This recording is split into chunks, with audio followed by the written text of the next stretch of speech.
बिस्मिल्लाहिर्रहमानिर्रहीम। अस्सलाम वालेकुम नाज़रीन, मैं हूं साकिब बशीर। आज हमने दो बड़े अहम मौज़ूआत पे बात करनी है। एक तो शाह महमूद कुरैशी को एक दफ़ा फिर 9 मई से मुतल्लिका मुकदमात में लाहौर पुलिस ने उनकी गिरफ्तारी डाल दी है। ये खबर आ रही है अडयाला जेल से। शाह महमूद कुरैशी के खिलाफ कब कब क्या क्या मुकदमात थे और ख़ास तौर पर साइफर से मुतल्लिक कोई हैरान कुन चीज़ें मैं आपके सामने रखूँगा। फिर 9 मई के मुकदमात में कहाँ कैसे कब जो है वो उनकी गिरफ्तारी हुई, फिर जमानतें भी हुई। और शाह महमूद कुरैशी साइफर केस में इस वक्त तक जो है वो जेल में हैं और ख़ास तौर पर जो उनको 10 साल की सज़ा सुनाई गई उस पर क्या व्यू बज़ाहिर लग रहा है जजेस का, और क्यों जो शाह महमूद कुरैशी की सज़ा है उस पर तो कोई बात ही नहीं हुई। उसका स्पेसिफिकली तो बताया ही नहीं गया कि शाह महमूद कुरैशी का रोल ये है ये है ये है ना। प्रोसिक्यूशन मतलब कोई मैं अगर बात करूं तो प्रोसिक्यूशन की जानिब से भी मुख्तसर और दूसरी जानिब से भी मुख्तसर बात हुई। तो ये जो एलिमेंट है इस पे हमने एक तो बात करनी है। और दूसरा जो 3 हल्के हैं इस्लामाबाद के, कल से जस्टिस तारिक महमूद जहांगीरी उन पर जो है वो समात का आगाज कर रहे हैं। कल पिछली समात पे भी बड़ा कंप्रीहेंसिव उस पर बात हुई और ऑर्डर भी आया उस हवाले से।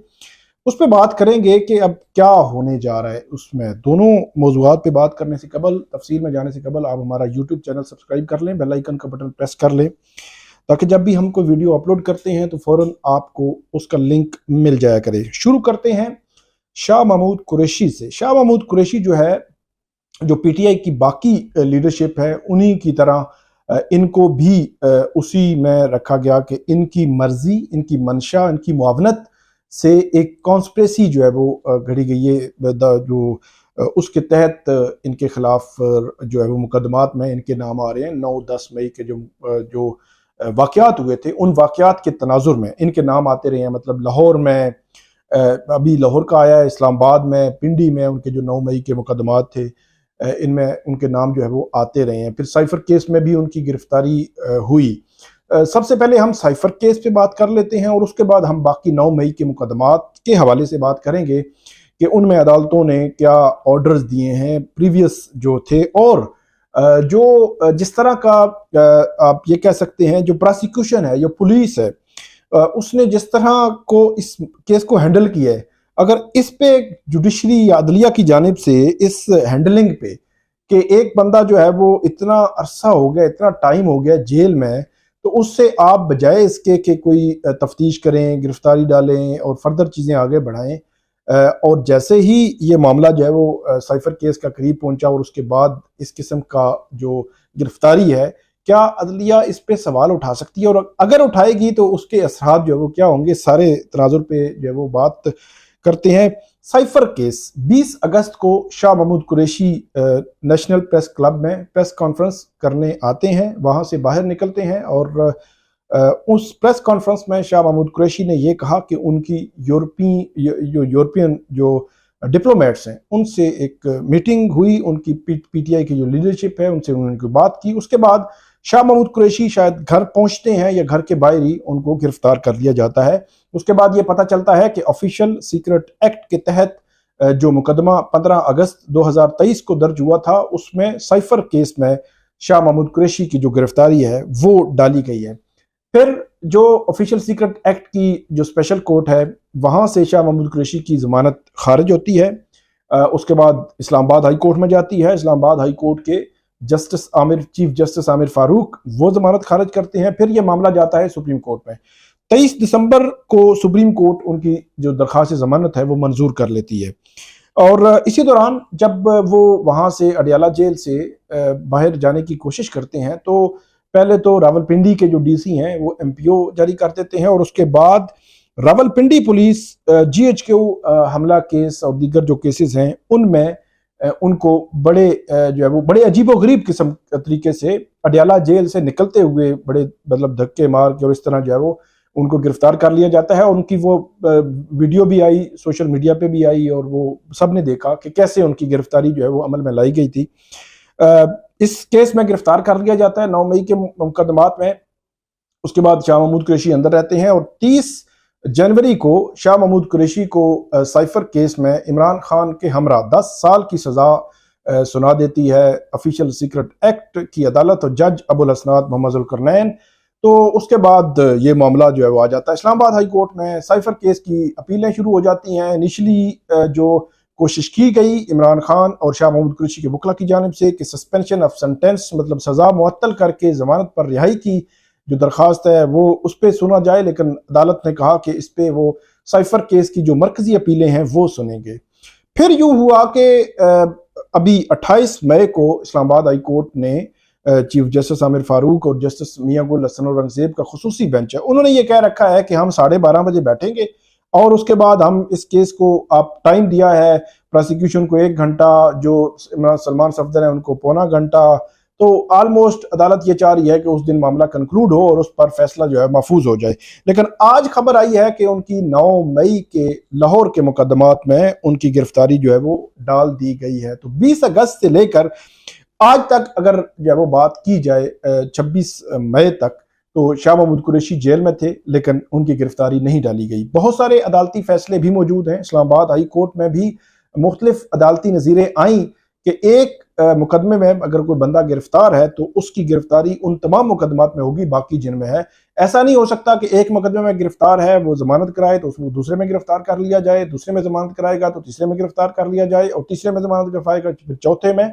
तो ये अब्यूज ऑफ पावर, अब ये कह सकते हैं इख्तियारात का जो तजावुज़ है, गलत इस्तेमाल है, उसमें भी ये मामला जो है वो आता है। लेकिन पुलिस दूसरी एंड पे पुलिस ये कह सकती है कि नहीं, हमारी इन्वेस्टिगेशन चल रही थी और इस इन्वेस्टिगेशन में इस स्टेज पर उनका नाम आया है, पहले तो उनका नाम आ ही नहीं रहा था। लेकिन मेरा ख्याल ये है कि 9 मई के तमाम मुकदमात में लाहौर, इस्लामाबाद या रावलपिंडी, उन तमाम मुकदमात में, क्योंकि उस रोज शाह महमूद कुरैशी कराची में थे, अब उन तमाम मुकदमात में जहां पे उनका नाम शामिल किया जा रहा है उसके पीछे वजह जो है वो वही है कि उन्होंने मतलब एक साजिश तैयार की या मुआवनत की, वो 109 में उनको जो है वो रखा हुआ है।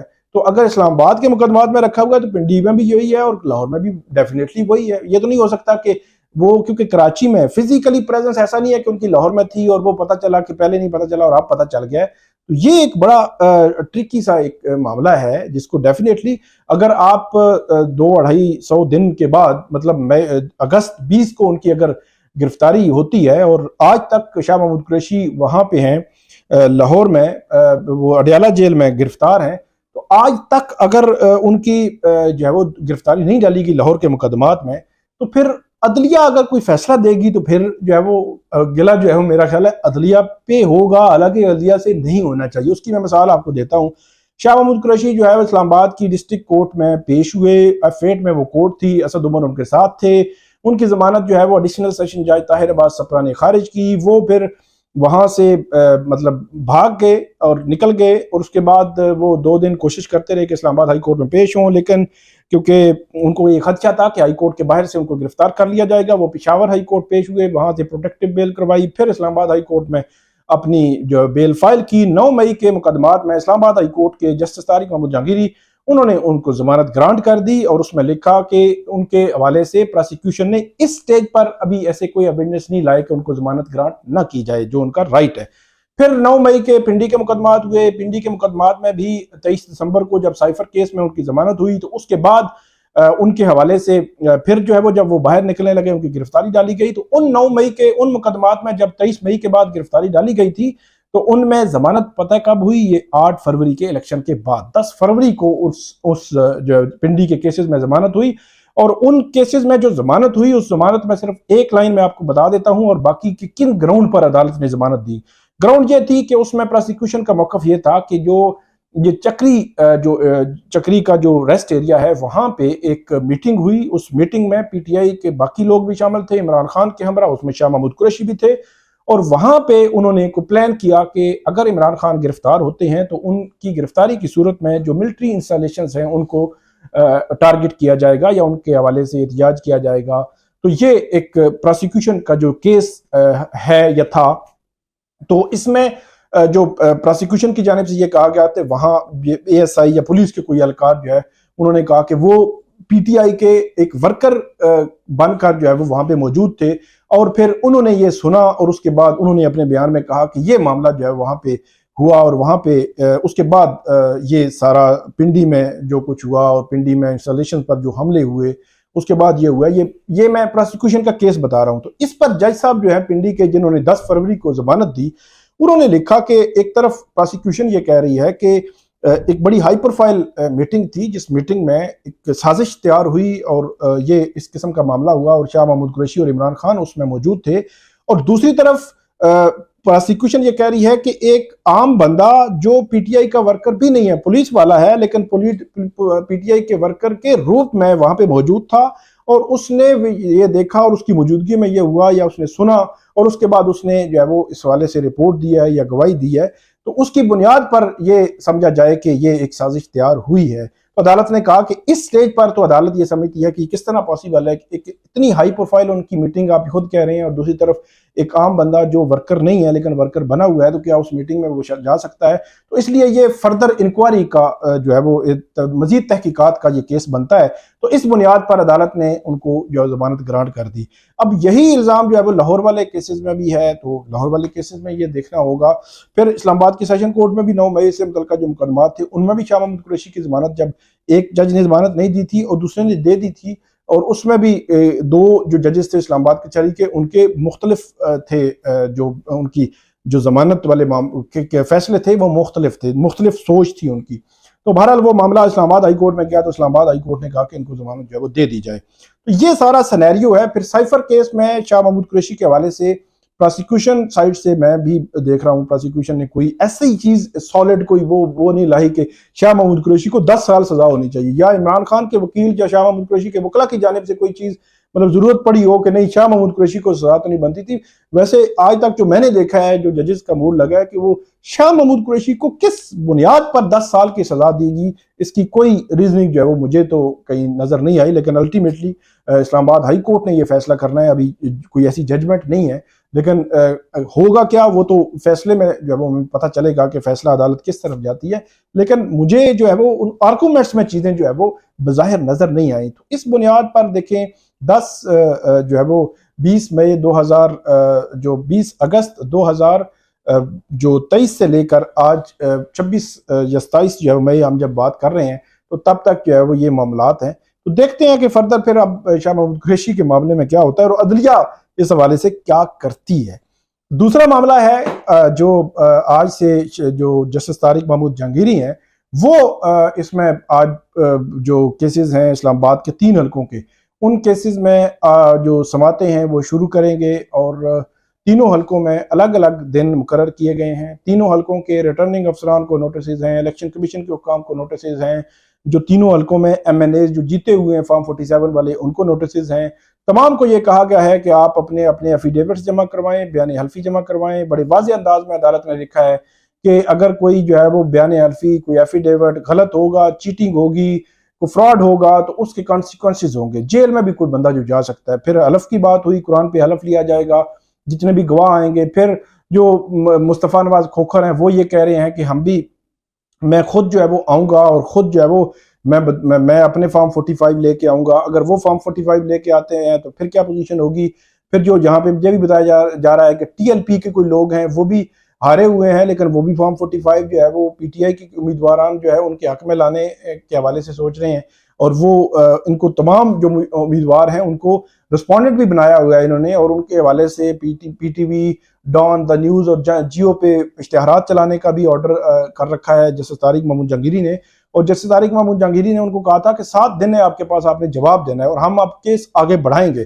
तो केस जो है वो अब आगे बढ़ते नजर आएंगे और मेरी इतला के मुताबिक इन केसेस के बहुत जो है वो लटकेंगे नहीं, बहुत 2-2.5 माह में इन केसेस के फैसले भी आ सकते हैं। वैसे भी 180 दिन में फैसले करने होते हैं जो ट्राइब्यूनल्स ने, तो 2-2.5 माह 3 माह में फैसले आ सकते हैं। अगर इस्लामाबाद के 3 हलकों के फैसले आ जाते हैं और वो फैसले मुख्तलिफ होते हैं इलेक्शन कमीशन की उस फॉर्म 47 से, तो फिर मेरा ख्याल है इलेक्शन कमीशन के उस जो प्रोसेस किया है इलेक्शन कमीशन ने, वफाकी दारुल हुकूमत के जो इलेक्शंस हैं उन पर बहुत बड़ा सवाल उठेगा, इलेक्शन कमीशन की कारकर्दगी पर सवाल उठेगा। अभी रिसेंटली जो इसमें आई है, एक रिपोर्ट आई है, वो रिपोर्ट बड़ी इंपॉर्टेंट है। उस रिपोर्ट के तनाजुर में देखा जाए तो इस्लामाबाद के तीनों हलके ऑलमोस्ट वही सिचुएशन चल रही है जो सिचुएशन तीनों हलकों में जो PTI के उम्मीदवार कह रहे हैं, ऑलमोस्ट उसको सपोर्ट किया है उसने। तो ये आज के दो मौजूआत थे जिन पे आपने बात की। उम्मीद है आपको ये पसंद आएगी। इस पर फीडबैक दीजिएगा, कमेंट कीजिएगा। बहुत शुक्रिया।